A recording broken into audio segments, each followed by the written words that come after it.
This prayer comes to us from the Church of Scotland. It's a prayer for Remembrance Day, which is what they call Veterans Day. We call it Veterans Day. They call it Remembrance Day. And I thought it was remarkable in its humanizing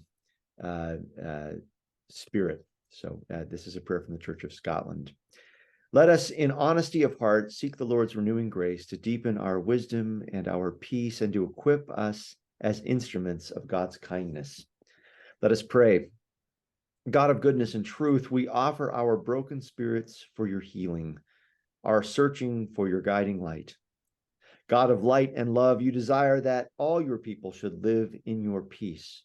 Grant us the humility to seek your forgiveness and the will to practice it in our dealings with others.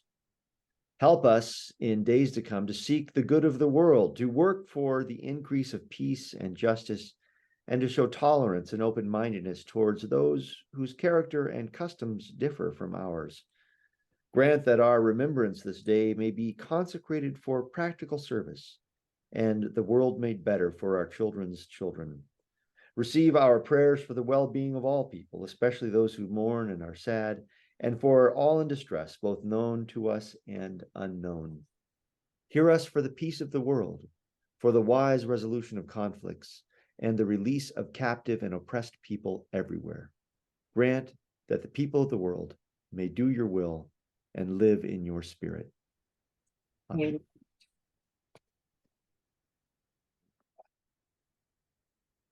That's what we're going to be talking about tonight. And we're going to start by hearing from some faith leaders. And for that, I will turn this over first to my friend Ali. Good evening. My name is Ali Islami. I am one of the board members of the Islamic Culture Center of Northern California.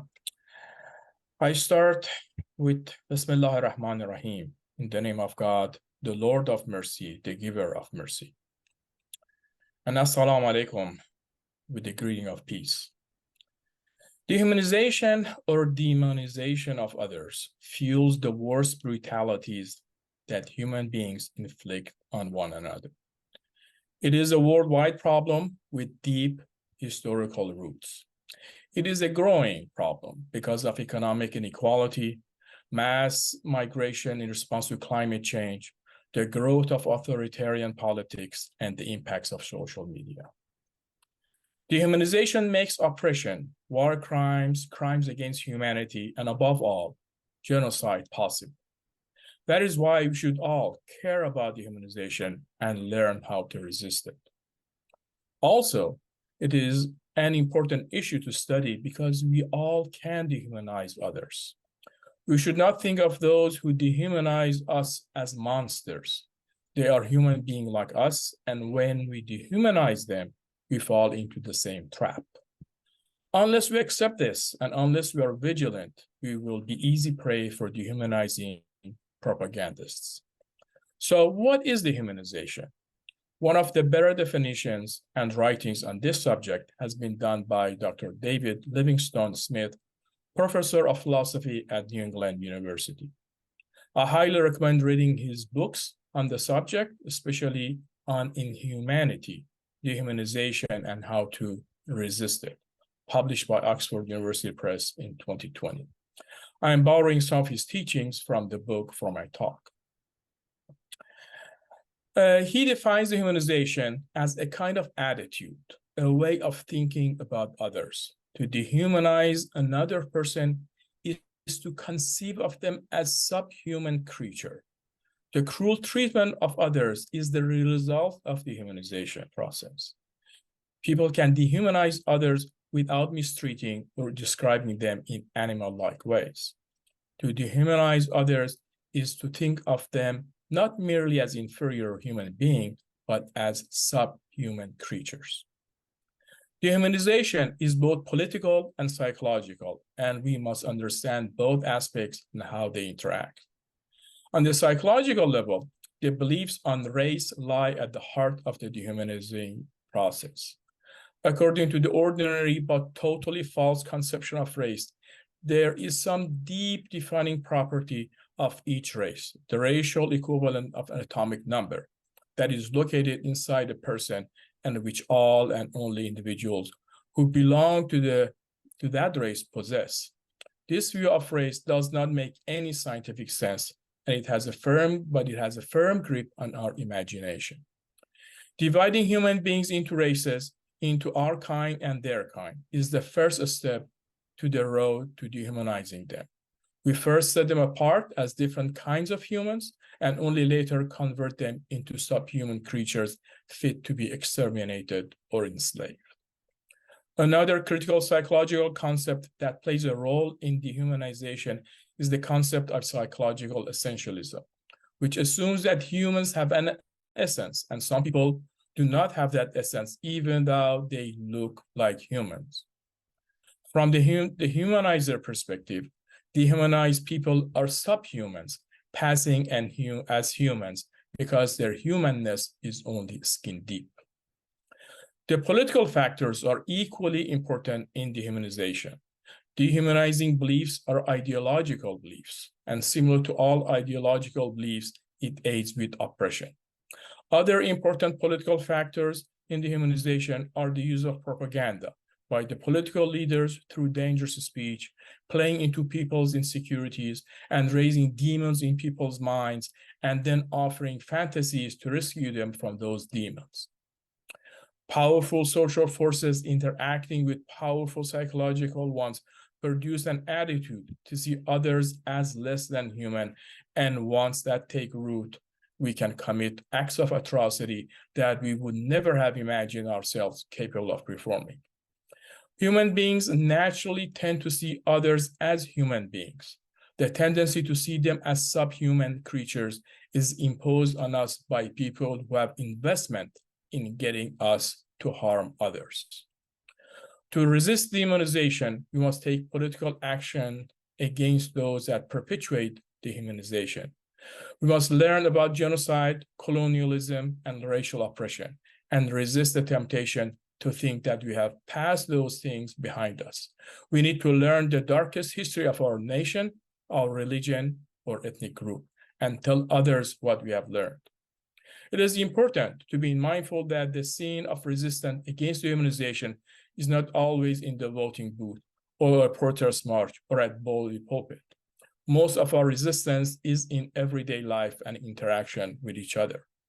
Also, the psychological process of dehumanization might be reversed through humanization efforts, the development of empathy, the establishment of personal relationships between conflicting parties, and the pursuit of common goods.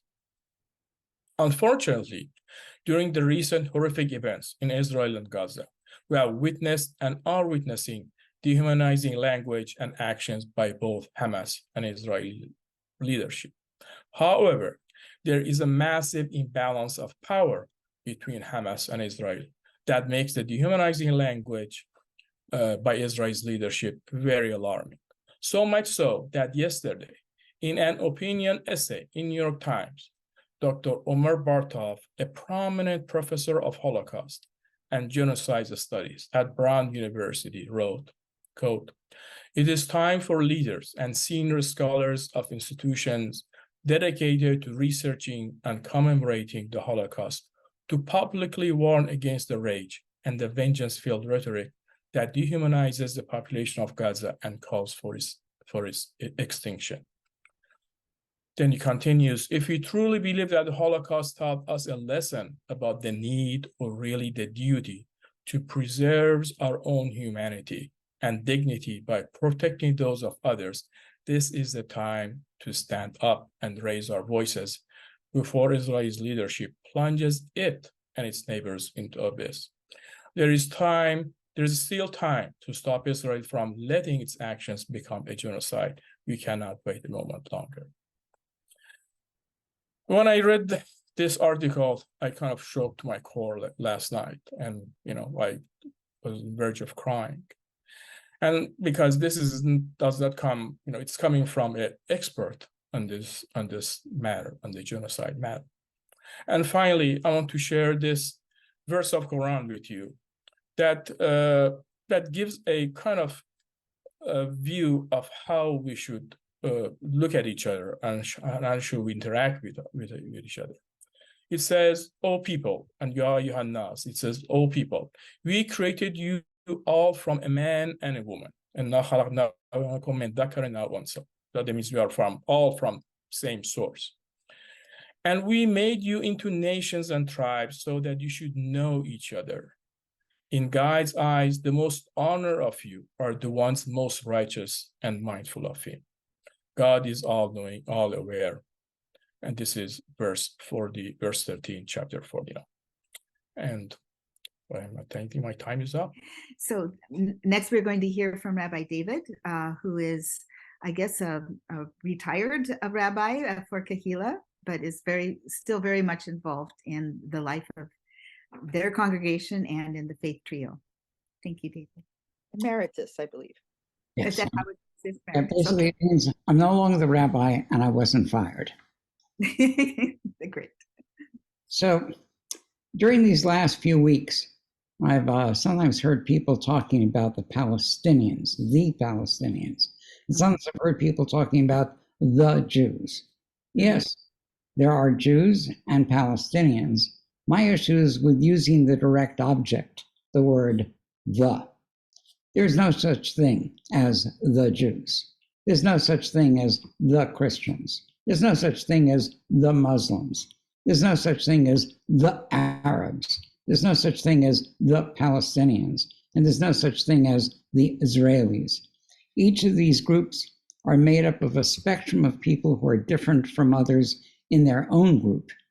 Michel Foucault, the French philosopher, said that if you can label something, it gives you the power over it, or at least the illusion of power. If you talk about the Palestinians, then you can make claims about whom they are, as if they were one simple thing. You can claim to know what they believe, what their intentions are, and then you can decide what you think should be done about them. You can do the same thing with the Jews. They are all privileged, they are greedy, they have no morals, all the Jews are Zionists, all the Zionists hate the Palestinians, or the Jews hate white Christians, and that's why Jews are the real brains behind the Black Lives Matter, because the blacks are not smart enough to do it themselves. All of these are very easy to make up as long as you take and put that direct object in front of the name. And by the way, don't get me started on the Christians. Now, these are the hateful but sometimes unexamined tropes that give you the power to believe that you can slot the other and know all about them when you actually know nothing at all. There is an interesting story in the Torah about how Moses at the burning bush wants God to reduce God's self to a name. He asks, "When I go to the people to free them, who should I say sent me?" Moses needs a name, a handle, so that he can reduce God to a quantity that is easier to understand, or rather, easier to misunderstand. God tries to avoid and replies, "I become whatever I become," or "I am that I am." Ehyeh asher ehyeh. So, if it's true for God, then it's certainly true for us. We are complex communities made up of complex individuals. I don't know the Palestinians. I know Tariq, Eid, and Auda, whose village is being terrorized by settlers right now. I don't know the Iranian Americans. I know Ali and Mernouche. I don't know the Christians. I know Reverend Ben and Betsy. I don't know the Israelis. I know Timna and Abraham, who are scared for their kibbutz and for their young children, for their young adults who may be conscripted into this conflict.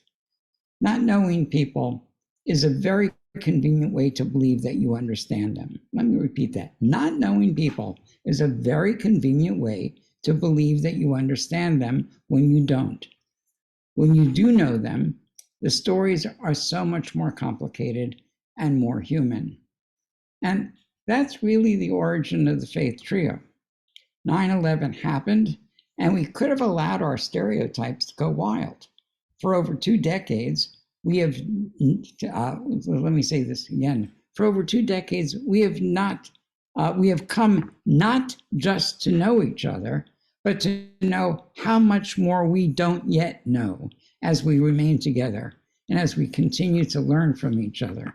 And so as we get to know each other, we get to know how much we don't know about each other, and we continue.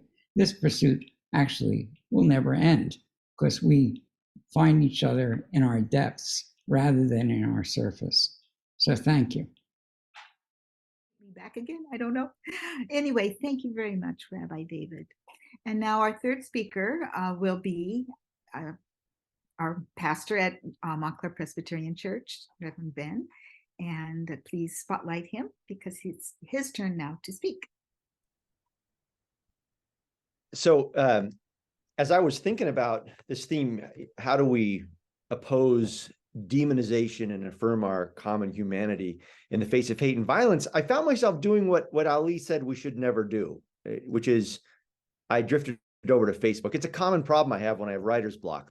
But there I was doing what I shouldn't do. Ordinarily, I would agree with that. I would say stay away from Facebook and all other social media while trying to write anything of importance. But God works in mysterious ways. And when I went to Facebook, I saw that someone had posted a meme on Facebook, which was a quote from Aldous Huxley. It's from his book, The Olive Tree, which came out in 1938. And the quote is this: "The propagandist purpose," wrote Huxley, "the propagandist purpose is to make one set of people forget that certain other people are human." And that quote struck me as being astute. Though it was written almost 90 years ago, it seems to describe what I'm seeing in the world of media these days. We are being inundated with suggestions that certain people are less human than others. Now, no one comes right out and says this directly, but I have seen a proliferation of social media posts which, for example, depict Israeli Jews marching and calling for the complete annihilation of all Palestinians, as if all Israelis or even all Jews were ravenously genocidal. And in more mainstream media, I have seen Palestinians presented in a way that makes them seem almost invisible and therefore less human. When Israelis are harmed, the Western media almost always names the victims and shows their pictures, as well they should.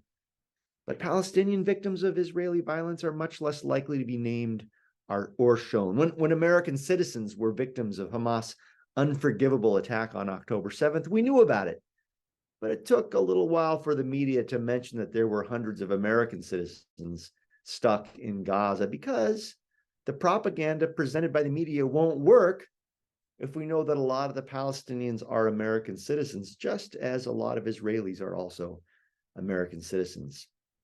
In the same way, I saw a lot of photographs and heard a lot of biological details about folks who had been kidnapped by Hamas. And those photos and those stories broke my heart, as well they should have.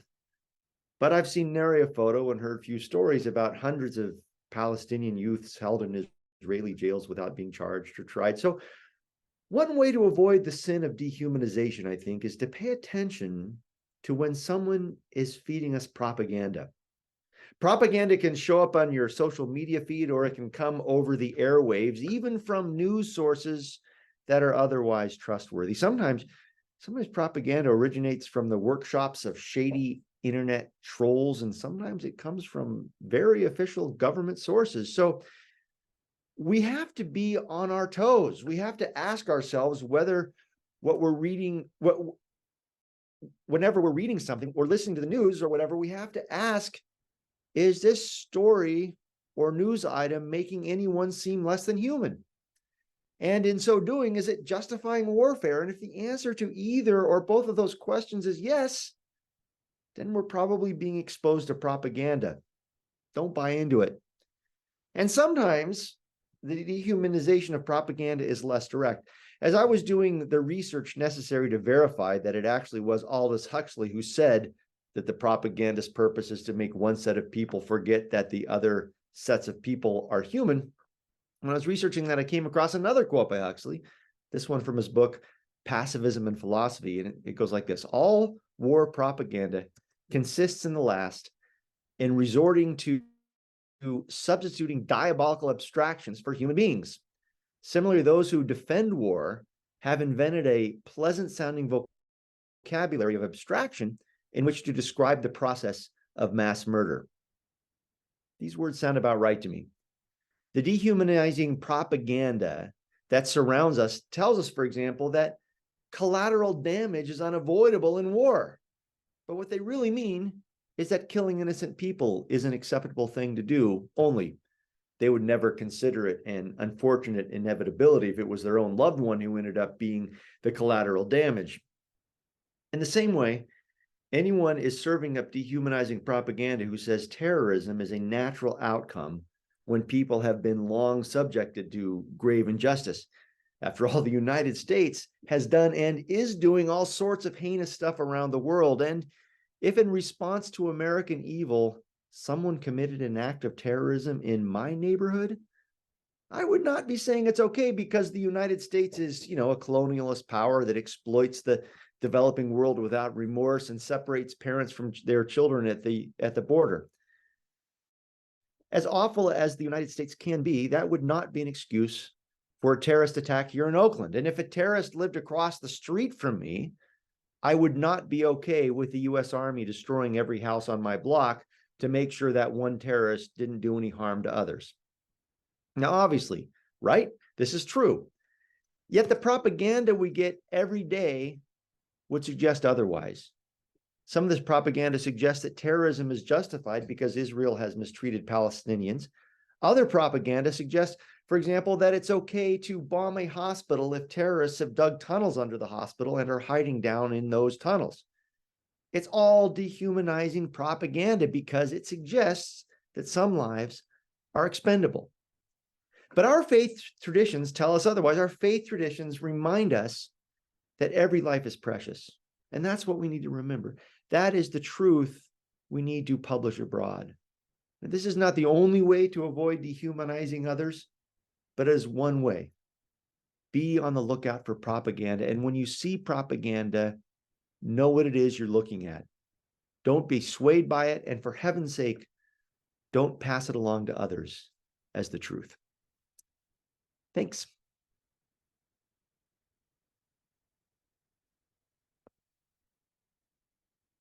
Betsy, I think you're muted. I am so sorry. I keep forgetting this.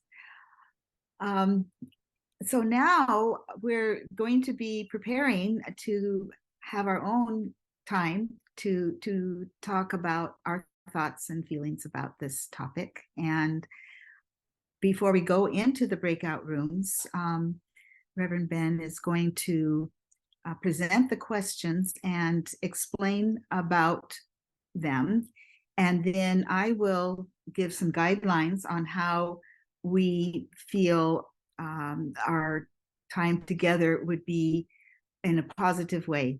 So first we'll hear the questions, and then I'll let you know how to behave, and then we'll start. Okay, so the questions are here before you, and we understand that everybody in the breakout room may not have an opinion about all of these questions, or some people in the breakout room may have too many opinions about all of these questions. And so what we hope you'll do is look at the questions and feel free to answer the questions which most prompt your soul. It can be one question, it can be all the questions, but it's just important that we make space for everybody. And Betsy, I think, is going to talk a little bit more about the process here. But you might want to take these questions down. I'm going to just take a picture of my screen right now with my camera so that I have them, and you could do something similar so that you have them and are able to reference them during the conversation. But Betsy, do you want to talk a little bit about the process here? Yes. Okay, so if we could move to the, did you want to read the questions? Sure, I'll read the questions, yeah. Let's read them. They will be in the chat, Mhm. and so that people can refer back to them. As Ben has said, we're not expecting people to answer all of them. We put a number of them up so that you could choose which, kind of resonate more with what you want to say. or you could say something about all of them. Yeah, so let me just read the questions really quick. How do we oppose dehumanization? So that's the theme. So have you ever experienced or observed dehumanization? How do we affirm our common humanity in the face of hate and violence? How have you been able to build a bond with a person or people from other communities than your own? So those are the questions. How do we oppose dehumanization? Have you personally experienced or observed dehumanization? How do we affirm our common humanity in the face of hate and violence? And how have you been able to build a bond with a person or people from other communities than your own? So go ahead, Betsy. Thank you. Okay, so if we could have the slide now of our guidelines. I want to say a few things before I go over those. I have taken this from a group that does international work with universal religions and working on what we're doing here with the Faith Trio.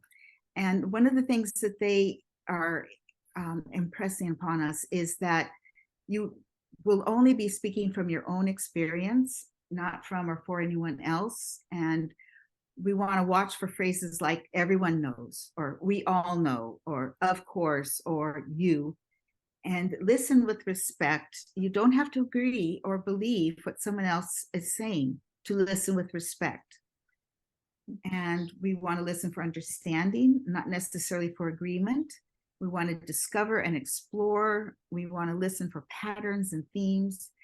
We want to notice what's being said and not be spending all our time thinking about what we're going to say. Basically, speak from your heart. Use I statements that convey your feelings and your thoughts. So now for the actual guidelines that we have listed here, we want you to be sure that everyone mutes themselves while the other person is speaking. One will speak at a time. Listen respectfully with an open heart. Wait until it's your turn to speak. Do not use your time to reply to what someone else said, but to say what is true for yourself. And again, use I statements. I think this, or I feel this. What is said in the breakout rooms stays in the breakout rooms. There's some confidentiality that is expected. But what you learn, please take it with you. It leaves with you. So a lot of interesting people's experiences and learned from each other. And we only have a little bit of time now. It was suggested that I read a statement that our committee, the couple of representatives from each of our congregations work together. Every month we talk about things and plan things like this. And because of the events that have happened since October 7th, we took some time amongst ourselves to come up with a statement. And I would like to read that now to you. Just to say that this statement really comes from us in the committee as individuals, rather than representing each of our congregations, although many people in our congregations might agree with us. This is our statement. And it comes from our process of being there facing each other. Yeah, okay. So this is a simple statement from our hearts, October 2023. We are members of the Faith Trio group, composed of people of three faiths, Muslim, Jewish, and Christian. We are members from the Islamic Cultural Center of Northern California, Kehilla Community Synagogue, and Montclair Presbyterian Church. We are writing as individuals rather than as representatives of our congregations. We speak as colleagues in this coalition that has persisted for over 20 years, where we have celebrated together, mourned together, and learned together. We know that we are not separated by our faiths. In this time of horrid violence in Israel and Palestine, we remain united in our affirmation that violence cannot end violence, war crimes cannot justify war crimes, enmity cannot nurture peace, and that every life is a gift of the divine, and each of us is in the image of God, Allah, Elohim. Teachings in the Jewish, Islamic, and Christian traditions teach us that the value of a single human life is beyond measure. For example, in almost identical language, the Talmud and the Holy Quran affirm that to kill a human being is to kill an entire world. The killing must stop immediately. The United States must use its power to stop and not fuel the violence. We also know that without justice, there is no peace. Without peace, there is no justice. We affirm that the Palestinian people and the Israeli people must have peace, justice, security, and self-determination. And this cannot be secured by violence, occupation, or expulsion. We will support whatever arrangements of sovereignty would secure these ends. We continue to mourn all who are killed on every side of this violence, and we pledge to affirm our common humanity and to stay united in community to affirm and to seek peace and justice. Okay, thank you. So we have 3 minutes, which is just enough time for our final prayer. And I was not, I need to ask the host if Rabbi Bresner is here from Temple Sinai. Has she come? She is, and she is being spotlighted. Oh, excellent. There you go. I'll wait till I see myself spotlighted. There we go. Great. Wonderful. Thank you for coming. Of course. Thank you for having us. And it's wonderful to be here in community. I want to first just thank everyone who put together this event.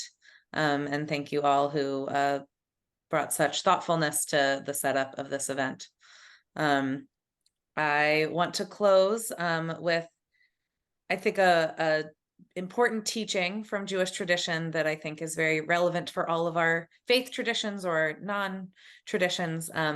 This idea that comes from a teaching in Pirkei Avot, which is a set of Jewish teachings that we call the ethics of our ancestors, is what Pirkei Avot translates to.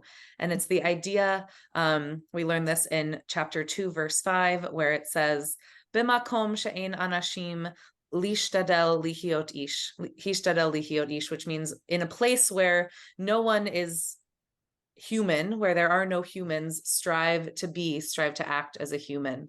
And it feels so important in this time when we come with different backgrounds, we come with different experiences, we might disagree on what terms mean, but most importantly, to see one another as human. And I think that that is such an important teaching and such an important part of being a person of faith, is to see others. And I think, unfortunately, as we talked about in our breakout room, so often we are, and as all the speakers shared, right, we are leaning into generalizations and leaning into seeing those who may disagree with us as the worst version of themselves.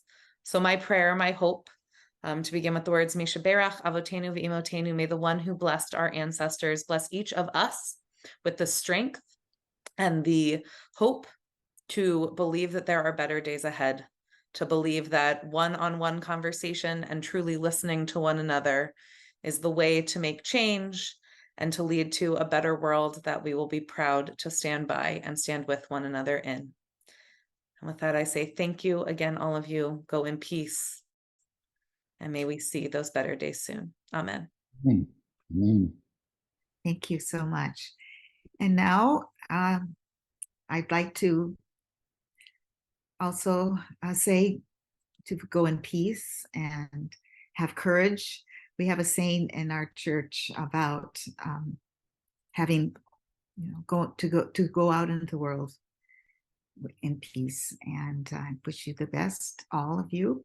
Anyone that wants to get in touch with us, please reach out.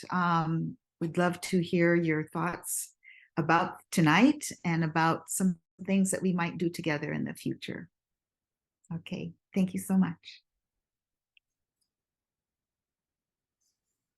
Thank you. Mhm.